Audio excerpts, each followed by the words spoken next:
शुभोदय। सबको सप्रेम नमस्कार। पुनश्चरण सत्र 2 द्वितीय भाषा हिंदी 10वीं कक्षा के रूप में यह स्वागत करती हूँ। आंध्र प्रदेश समग्र शिक्षा की ओर से संचालित इस कार्यक्रम में आप सबका स्वागत है। पहला हमें इस सुनहरा अवसर दिए गए हमारी एसपीडी मैडम, जेडी सर और एपीजीसीटीओ मैडम, एपीसी सर को और जीसीडीओ मैडम जी को हमारी ओर से बहुत बहुत धन्यवाद देती हूँ। यह कार्यक्रम हमारे छात्रों के लिए बहुत उपयोगी कार्यक्रम है। समस्त शिक्षिकाओं को मेरा सप्रेम नमस्कार और छात्र छात्राओं को शुभाशीष। प्यारे बच्चे, कैसे हो? आप सब खुश हैं ना? मेरा नाम are Vijay Lakshmi, Sant कविटी KGBV में हिंदी सीआरटी के रूप में श्रीकाकुलम जिला में काम करती हूँ। पहले सत्र में हम प्रश्न पत्रिका 10वीं कक्षा के अंतर्गत प्रश्न पत्र का प्रारूप कैसा होता है, उसमें क्या क्या प्रश्न दिए गए हैं, उसके बारे में चर्चा किया।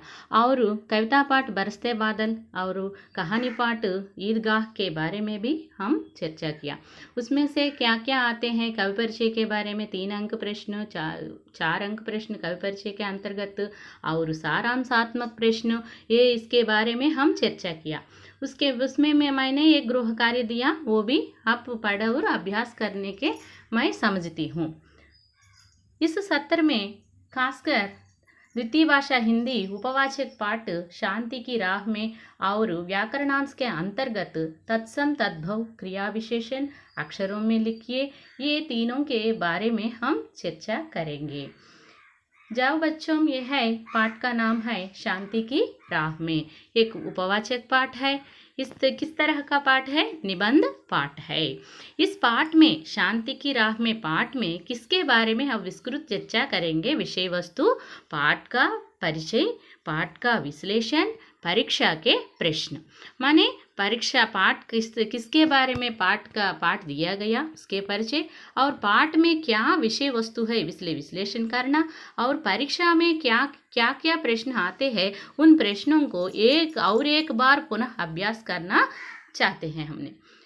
पाठ का परिचय देखो बच्चों, एक निबंध पाठ है, माने उपवाचक शांति की राह में एक निबंध पाठ है। इस पाठ में शांति की परिभाषा के बारे में बताया गया। शांति की राह में किस तरह का पाठ है? निबंध पाठ, उपवाचक पाठ। इस पाठ में किसका परिभाषा दिया? शांति की परिभाषा दिया। और किसके बारे में बताया? शांति की स्थापना के बारे में बताया। शांति कैसे आते हैं उसके बारे में इस शांति की राह में बताया। इस पाठ में ऐसे 2 महान व्यक्तियों के बारे में दिया गया। शांति स्थापना के लिए देश में जो अपनी सेवा करने वाले जो 2 महान व्यक्तियां हैं, शांति स्थापना के लिए दुनिया में महान व्यक्ति सेवा किए। क्योंकि हमारे द्वितीय भाषा हिंदी पाठों के अंतर्गत इस तरह के 2 महान व्यक्तियों के बारे में यहाँ परिचय किया, हमको उस रास्ते पर चलने के लिए मार्गदर्शन दिया। वो है, देखो बच्चों, ये है नेल्सन मंडेला जी। इसके बारे में इस पाठ में उनका जीवन परिचय, इनके क्या क्या पुरस्कार आए, उसके बारे में हम चर्चा किए।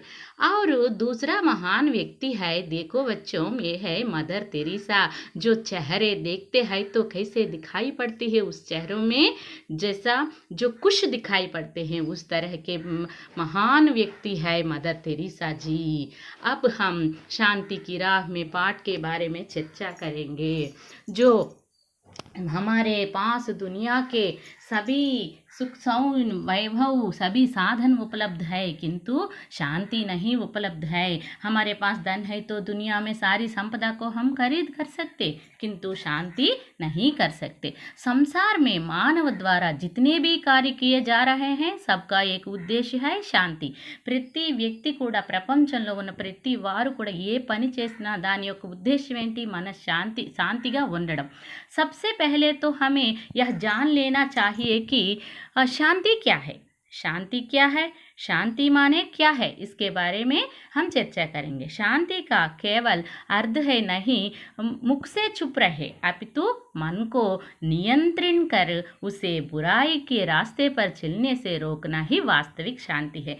అంటే ఇక్కడ శాంతి అంటే మనం మౌనంగా కూర్చోవడం శాంతి కాదు. అది ఏంటి మౌనంగా కూర్చోవడం అంటే నిశ్శబ్దాన్ని పాటించడం. కానీ మన మనస్సుని నియంత్రణ బురాయికి ఓర్ సే జానేకే రాస్తే పర్ చల్నేకే నియంత్రణ నియంత్రించుకుంటూ మంచి దారిలో వెళితే మనకి నిజమైనటువంటి శాంతి అనేటటువంటిది లభిస్తుంది. అందుకే మనం చెడుకి దూరంగా ఉండి మంచి లక్షణాలను మనం అలవర్చుకుంటే హ్యాపీగా మనం ఉండొచ్చు.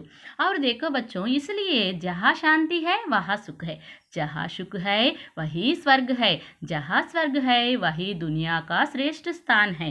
इसीलिए हम बुराई के रास्ते पर नहीं चलने से శాంతి हमारे पास हो सकते हैं. माने ఎక్కడ ఏదైనా చెడ్డ పనులు ఏవి చేయకుండా ఉంటే అది మనకి హ్యాపీగా ఉంటాం. అదే తప్పు చేస్తాం, ఎవరికైనా తెలియకుండా తప్పు చేస్తే ఎప్పుడు అందరికీ తెలుస్తుందా అనేటటువంటి భయం అనేటటువంటిది మనలో కలుగుతుంది. అదే చెడు మార్గం. దానిని మనం విడిచిపెట్టినట్లయితే మనం లైఫ్లో చాలా హ్యాపీగా ఉండొచ్చు. युद्ध दुख लालच और सभी पीड़ाओं को मिटाने का एकमात्र है साधन. యుద్ధాలు మనకున్నటువంటి దుఃఖం అత్యాస ఇవన్నీ కూడా పీड़ा అంటే బాధ, उन बाधाओं को मिटाने का साधन ही है शांति.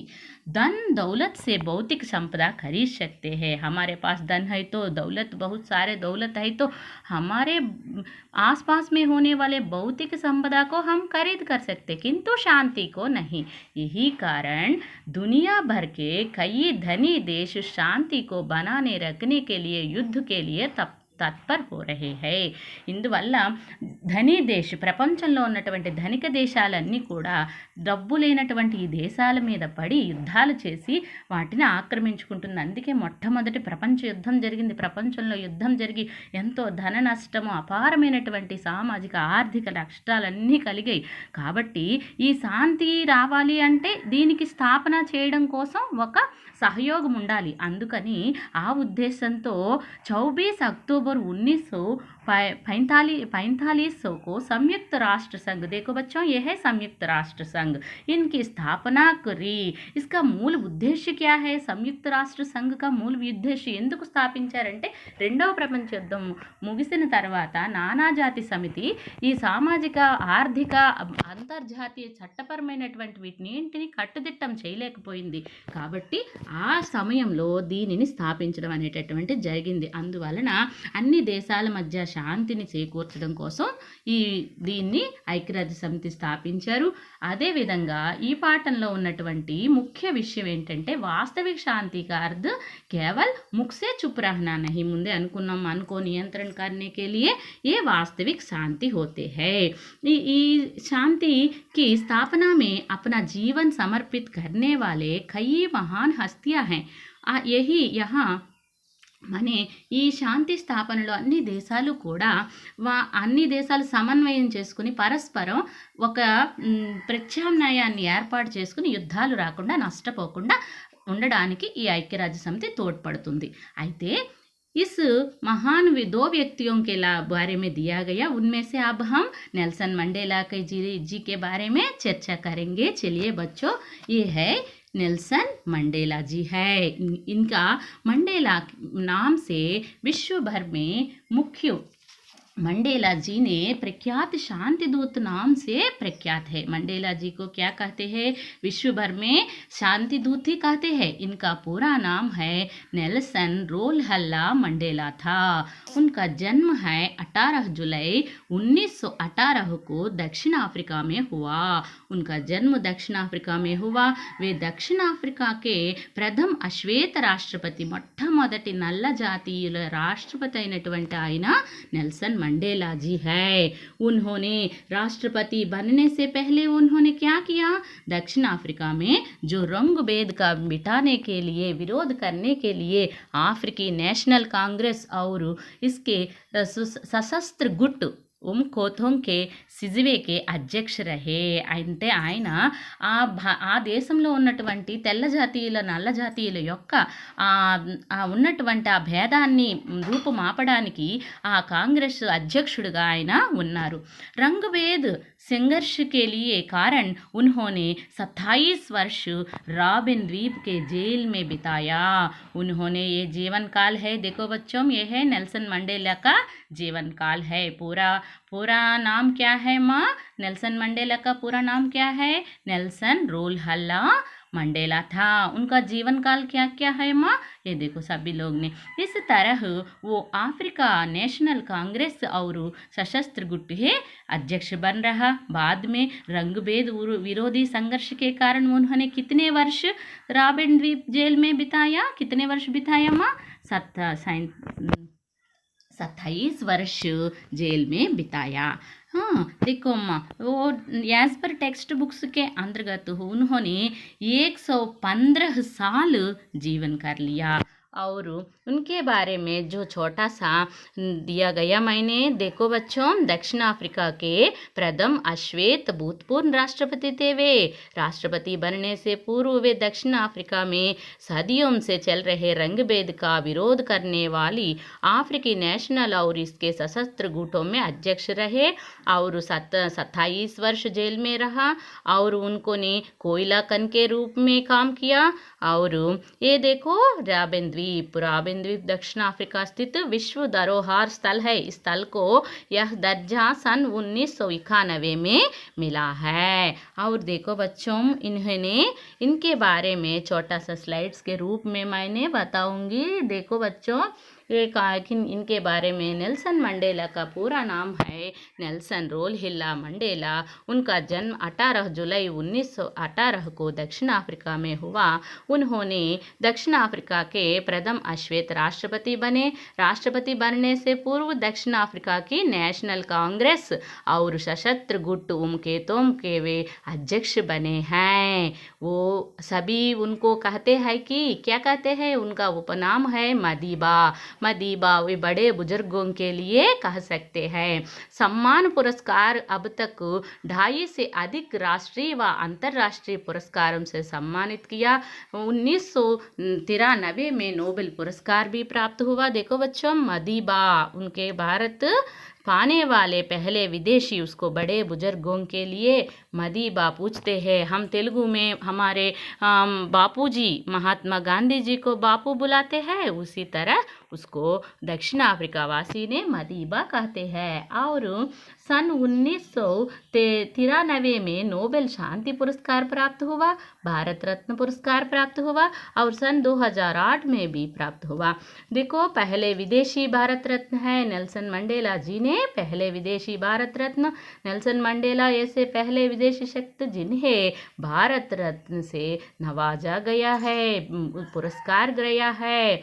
नेल्सन मंडेला के जी के जो मुख्य तारीख है, उनके जीवन में क्या क्या कब आए हैं उसका है, ये सभी ध्यान से पढ़ो.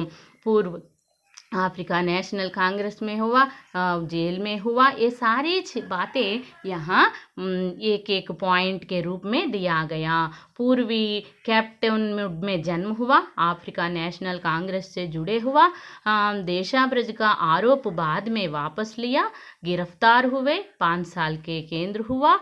ऐसा 27 साल जेल में छूटे, शांति के नोबेल पुरस्कार से सम्मानित हुआ, दक्षिण अफ्रीका के पहले अश्वेत राष्ट्रपति बने. ये सारे ये बातें हैं, इसको देख लीजिए. और उन्होंने रंगभेद विरोधी संघर्ष के कारण 27 वर्ष रॉबिन द्वीप के कारागार में बिताए. 27 సంవత్సరాలు ఆయన ఉన్నారు. उनका स्वर्गवास 23 नवंबर 2013 में हुआ. ये महान व्यक्ति मंडेला है. उस मंडेला जी के बारे में अब सब जान चुका. अपने वो राष्ट्रपिता भी कहते हैं. उन्होंने उनका हस्ताक्षर देखो बच्चों कैसा हुआ है, जो महान व्यक्ति का जो हस्ताक्षर है, ये हस्ताक्षर देख लीजिए सभी लोग ने. अब तक हम नेल्सन मंडेला के बारे में चर्चा किया. और दूसरी व्यक्ति है, दूसरी महान व्यक्ति है, ये है कौन है अम्मा? ये मदर तेरेसा बचपन का चित्र है। ये छोटी बच्ची तरह दिखाई पड़ती है। ये क्या है, मैडम जी ने क्या बताया, सोच लिया आपने? ये देखो वो तस्वीर आएगा, कौन आएगा? मदर तेरेसा जी आएगा।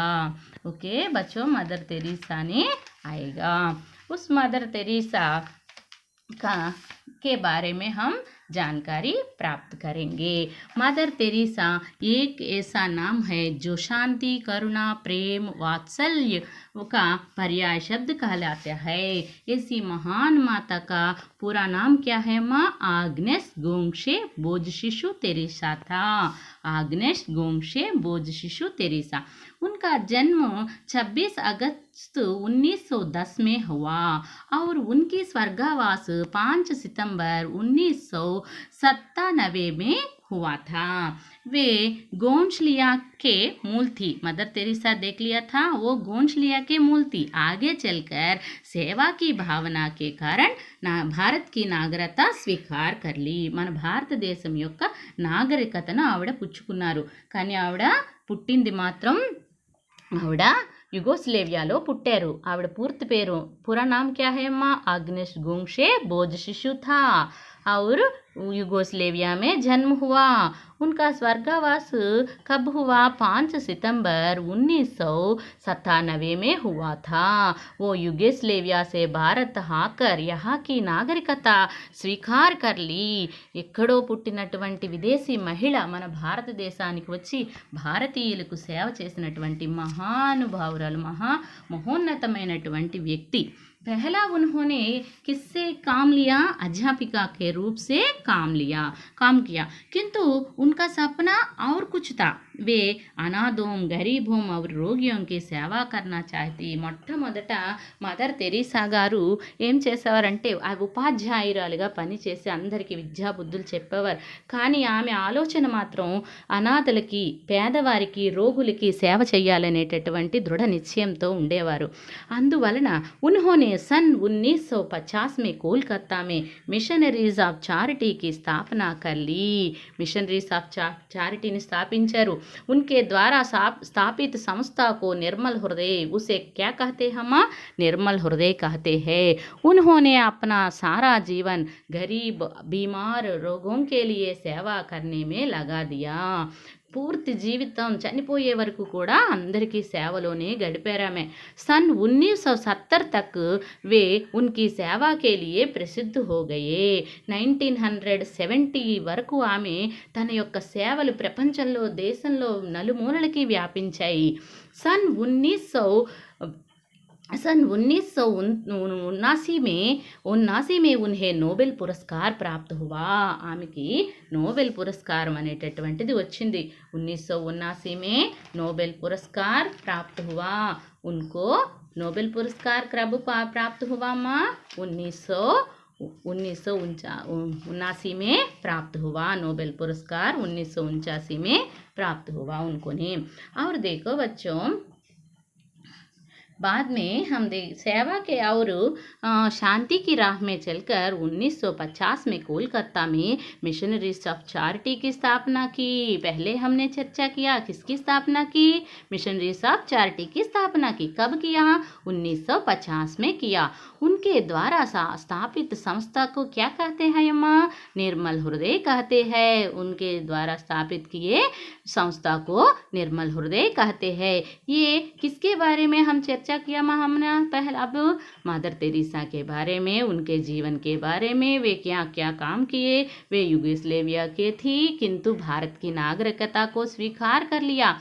वे हमेशा कहा करती थी कि प्रार्थना करने वाले होंठों से सहायता करने वाले हाथ कहीं अच्छे हैं। मानव सेवा ही माधव सेवा है, परोपकार की जीवन है। చూడండి, उनके द्वारा स्थापित संस्था 1950 में కోల్కతా में మిషనరీస్ ఆఫ్ చారిటీ ఆమె మానవులకి సేవ చేస్తే మాధవునికి సేవ భగవంతునికి సేవ చేసినట్లే భావించేవారు ఆమె. అటువంటి మహా వ్యక్తులని మనం స్మరించుకోవడం చాలా ఇది. మనం इस पाठ के अंतर्गत 4 प्रश्न दिया जाएगा. पहला प्रश्न क्या है, शांति की परिभाषा क्या हो सकती है, अपने शब्दों में बताइए. मन को हम पहले चर्चा किया, मन को नियंत्रण करके उसे बुराई की रास्ते पर चलना से रोकना ही वास्तविक शांति है.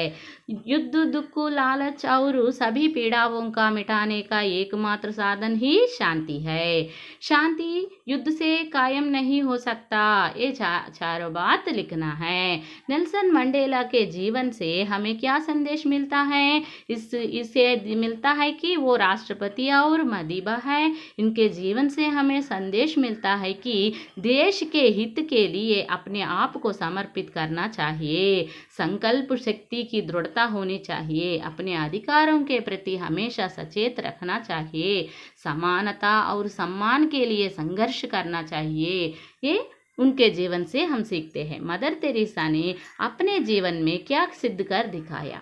मदर तेरेसा शांति, करुणा, प्रेम व वात्सल्य का पर्याय शब्द है.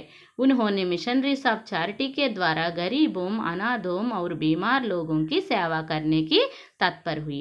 अपने कार्यों से यह सिद्ध कर दिखाया कि मानव सेवा ही माधव सेवा.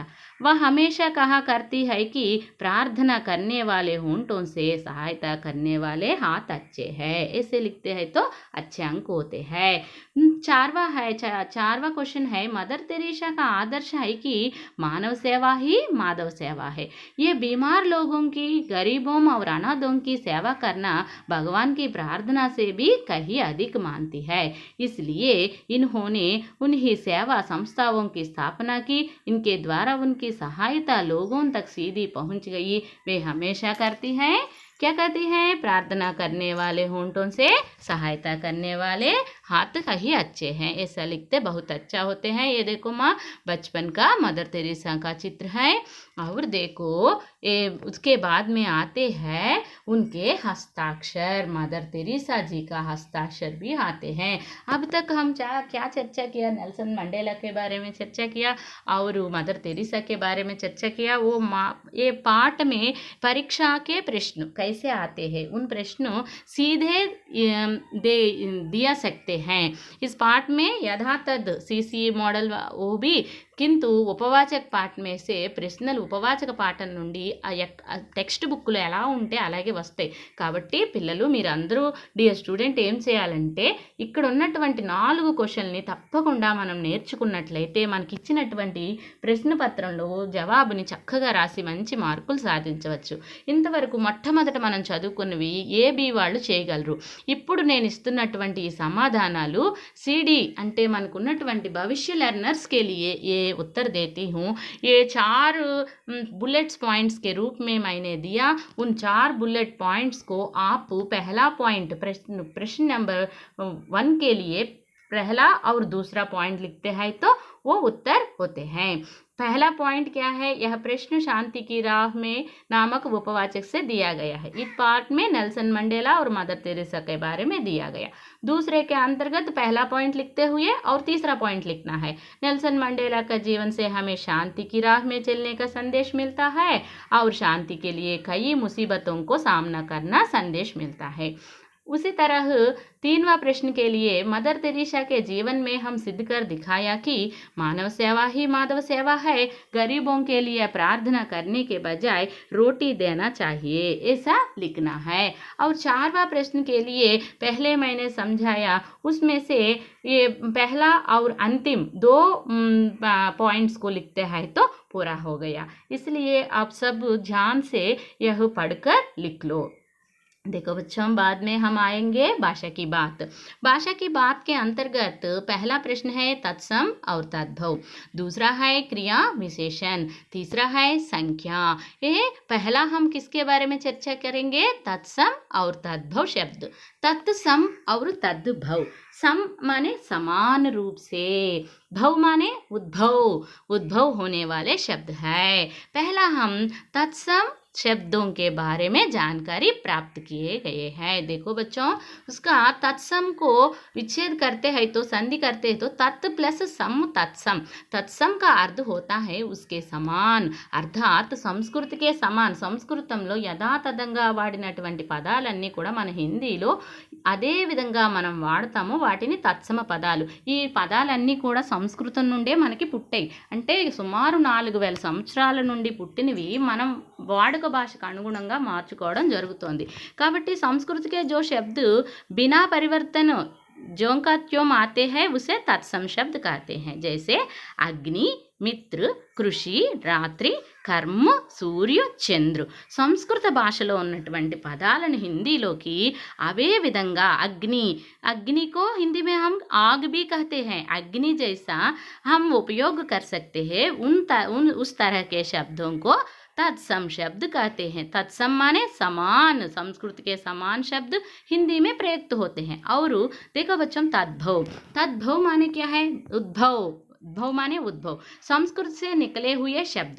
जो शब्द संस्कृत से उत्पन्न होकर बिगड़कर हिंदी में प्रयुक्त होते हैं उन्हें क्या कहते हैं माँ? तद्भव शब्द कहते हैं. जैसे आग, उसे हम तत्सम रूप क्या है? अग्नि. अग्नि तत्सम रूप है उसका मीत, खेत, क्षेत्र, रात, रात्रि, कर्म, सूरज, सूर्य. ऐसा बरसते बादल पाठ के अंतर्गत तत्सम शब्द है. पढ़ लो. श्रावण, सावन, गण, सूर्य, सूरज. और देखो बच्चों, और वारी, बारी, बिंदु, बूंद, स्वप्न, सपना, चंद्र, चांद, वर्षा, बरखा, मयूर, मोर. ऐसा तत्सम शब्द कहते हैं. और ईदगाह पाठ के अंतर्गत 2 तत्सम शब्द आते हैं. देखो बच्चों, तत्सम, तद्भव. नव, नया, पाद, पाव, सिर, गृह, घर, ग्राम, गांव, अक्षी, आंक, अंगुली, उंगली, हस्त, हाथ, अश्रु, आंसू. तत्सम रूप से तद्भव रूप आ गया. और हमारे परीक्षाओं में इस तरह का प्रश्न कैसे आते हैं? सावन के मेघ जम बरसते हैं, रेखांकित शब्द का तत्सम रूप लिखिए. ऐसा 3 विकल्प देते हैं, उनमें से एक चयन करना. सावन, श्रावण, श्रावण. उसका उत्तर है सावन. ये देख लीजिए, अभी उसी प्रश्न दोहरा दूंगा मैंने.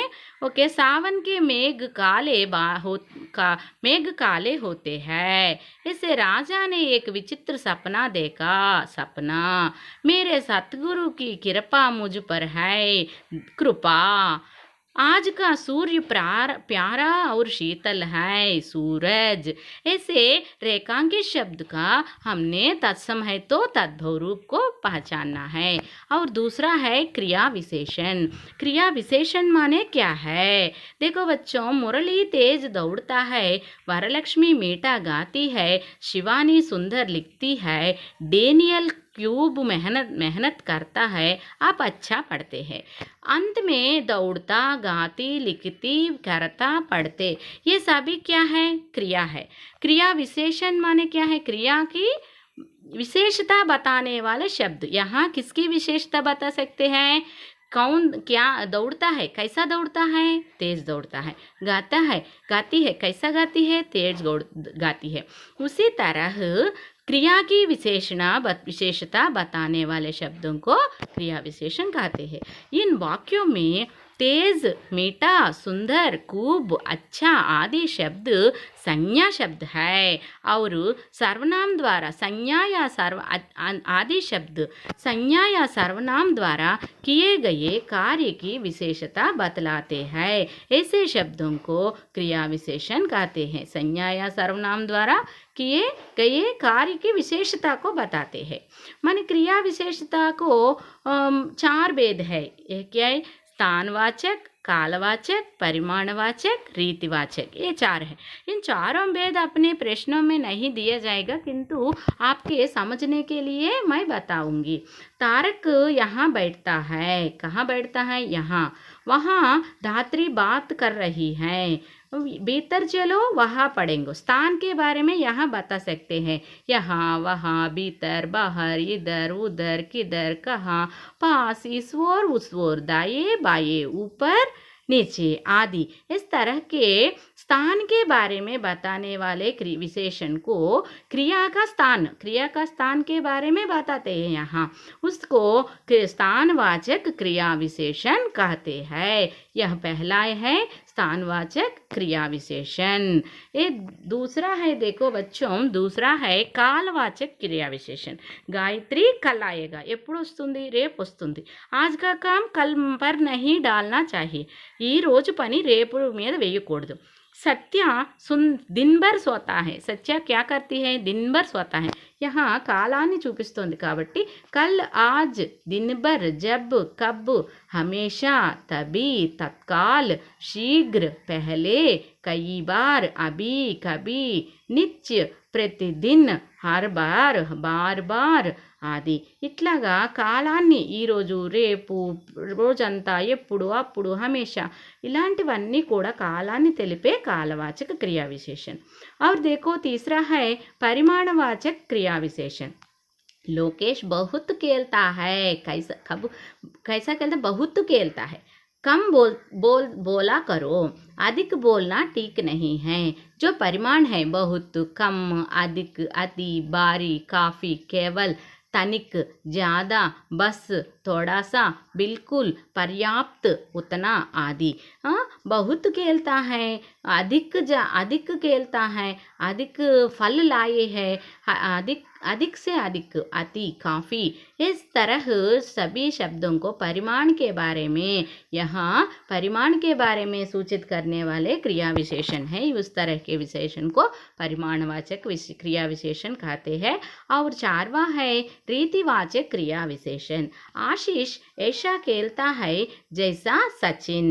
చరణ్ తేజ్ దౌడతా హై, మౌనిక అవశ్య ఆయేగి। మనకి అన్నీ కూడా రీతివాచకానికి సంబంధించినటువంటివే మన పాఠాల్లో, మన ప్రశ్నపత్రంలో అడుగుతారు కాబట్టి ఏసా, తేజ్, అవశ్య, అచానక్, కైసా, సహసా, ఏకాఏక్, ధడాధడ్, యథా, తదా, सचमुच, अवश्य, शायद, संभवतः, ठीक, सच, जरूर, मत, ना, नहीं, कभी आदि। इस तरह के शब्दों को रीतिवाचक कहते हैं। देखो बच्चों, यहाँ क्रिया को कौन प्रश्न है तो कर्ता है। कौन అని ఎవరు పని చేస్తున్నారు అంటే కర్త, దానిని సంజ్ఞ సర్వనామం అంటారు। క్యా అని మనం ప్రశ్నించుకున్నప్పుడు జవాబు వస్తే అది కర్మ అవుతుంది। కహా, కబ్, కితనా, కైసే ఇటువంటి ప్రశ్నలు వేస్తే సమాధానం వచ్చింది క్రియా విశేషణ। కహా ఎక్కడ, కబ్ ఎప్పుడు, కితనా ఎంత, కైసే ఎలా అనేటటువంటిది మనం ప్రశ్న వేసినప్పుడు జవాబు వచ్చింది క్రియా విశేషణం। ఈ క్రియా విశేషణం ఏంటమ్మా, అవ్యయం। అవ్యయం మానే परिवर्तन नहीं होते हैं। जिन वाक्यों में, जिन शब्दों में परिवर्तन नहीं है उनको क्या कहते हैं, अविकारी शब्द कहते हैं। इसलिए अविकारी शब्दों में पहला शब्द है क्रिया विशेषण और समुच्चय बोधक, संबंध बोधक, विस्मयादि बोधक ये है। किंतु हमारे 13वां प्रश्न और दूसरा प्रश्न भाग 1 दूसरा के अंतर्गत क्रिया विशेषण पूछते हैं। अब कैसा हम क्रिया विशेषण को पहचानना है कि क्रिया की विशेषता, క్రియ పక్కన ఉన్నటువంటి దానిని క్రియా విశేషణం అంటారు। ఎప్పుడు కూడా క్రియ యొక్క విశేషత, ఎలా చేస్తుంది, ఎక్కడ చేస్తుంది, ఎప్పుడు, ఎంత, ఎలా అనేటటువంటిది సమాధానం వస్తే అది క్రియా విశేషణం। దాన్ని గుర్తుపెట్టుకోవాలి। ఎప్పుడు కూడా కర్త, కర్మ, క్రియ చివరన క్రియ ఉంటుంది, క్రియకి ముందు ఉండేదే క్రియా విశేషణం। आज वह स्कूल जाता है, వహ్ అనేది ఇక్కడ సర్వనామం, స్కూల్ అనేది సంజ్ఞ, జాతా క్రియ, ఎప్పుడు వెళ్తాడు, క్రియకి ప్రశ్నిస్తున్నాము, కబ్ జాతా హై, ఆజ్, ఇప్పుడు అంటున్నాడు కాబట్టి ఆజ్ అనేది అందులో క్రియా విశేషణ। గోడ తేజ్ దౌడతా హై, కైసా దౌడతా హై, తేజ్ దౌడతా హై, కైసాకి ఉత్తరు దౌడ క్రియ వల్ల వచ్చింది కాబట్టి అక్కడ తేజ్। शेर धीरे धीरे आगे बढ़ता है, कैसे आगे बढ़ता है, धीरे धीरे आगे बढ़ता है, इसलिए वो क्रिया विशेषण बन गया। यह प्रश्न जो मॉडल पेपर्स में आए हैं देख लीजिए एक बार। चमचम बिजली चमक रही रे, उर में गन के, इस पंक्ति में क्रिया विशेषण क्या है अम्मा, चमचम बिजली उर्मे क्या है अम्मा? चमचम। बिजली चमक रही है, यहाँ क्रिया क्या है? चमक रहना क्रिया। कहाँ चमक रही है? कैसा चमक रही है? चमचम चमक रही है, इसलिए उसका क्रिया विशेषण शब्द क्या है? चमचम। दूसरा प्रश्न है, अमीना का क्रोध तुरंत स्नेह में बदल गया। कब स्नेह में बदल गया? तुरंत बदल गया, इसलिए इसमें विशेषण क्या है? क्रोध, तुरंत, स्नेह, इन तीनों में से विशेषण शब्द क्या है अम्मा? तुरंत। तुरंत बदल गया, कब बदल गया? कैसा बदल गया? మనే తురంత్ బదలగయ, వెంటనే మారిపోయింది. ఈ విధంగా మీరు ప్రశ్నను చదివి క్రియను చూడండి. మొట్టమొదట మనం క్రియను చూస్తేనే క్రియా విశేషణాన్ని గుర్తించగలం. तीसरा है संख्या. देखो बच्चों, संख्या के बारे में हम चर्चा करेंगे. कुछ संख्या मैंने दिया, उस संख्या को अभ्यास करो, लिखो. 1977 पहला, और 1880, 1974, 1663, 1977, 1977, 1880, 1880, 1974 माने 1974, 1663, 1663, और देखो 1482, 1482, 1527, 1527, 1498, 1498, 1573, 1573, 1885, 1885. इस तरह आप सब अंकों को एक बार फिर अभ्यास कीजिए. और देखो बच्चों, प्रश्न पत्र में ऐसा लिखते हैं, 1977 अक्षरों में लिखिए. 1977, 1977, 1977, 3 नहीं आएगा, वो दूसरी विकल्प भी नहीं आएगा. कब क्या आएगा? यहाँ पहला विकल्प आएगा. परीक्षाओं में बच्चों विकल्प नहीं देते हैं, किंतु मैंने आपको समझाने के लिए इसमें से आपका आंसर क्या है उसको मैंने सुनने के लिए, आपसे सुनने के लिए ऐसा दिया मैंने. आप इसका उत्तर क्या है माँ? 1977, 1977. सभी इन अंकों को अभ्यास करो. और अक्षरों में लिखिए 1993. उसे क्या कहते हैं माँ? 1993. 1993. ये 1993 लिखते समय बहुत श्रद्धा से लिख लीजिए. इसी तरह आप क्या करना है, 1 से 100 तक अंकों का अभ्यास करो. और 1900, 1900, 1800, 1700, 1600, इससे 11, 12, 13 बगल में 100 रखते हैं तो 1200, 1100, 1300, 1400 ऐसा होते हैं. इस तरह के हमारे पाठों में जो किया जाते हैं उनको अभ्यास करो. और सभी लोग इन सत्र में मैंने क्या क्या दिया उसको ध्यान से पढ़ो और ध्यान से लिखो, अभ्यास करो. अपने अभ्यास को पुस्तिका में लिखो. और आपके जो भी शंकाएँ आते हैं उनको पूछ दो, अपने अध्यापिकाओं को पूछ दो. और अभ्यास के रूप में उपवाचक पाठ में से 4 प्रश्नों के उत्तर आप लिख लीजिए. और 1, 2, 3 ये शब्दों को भी हम अभ्यास कर लीजिए. और अगले सत्र में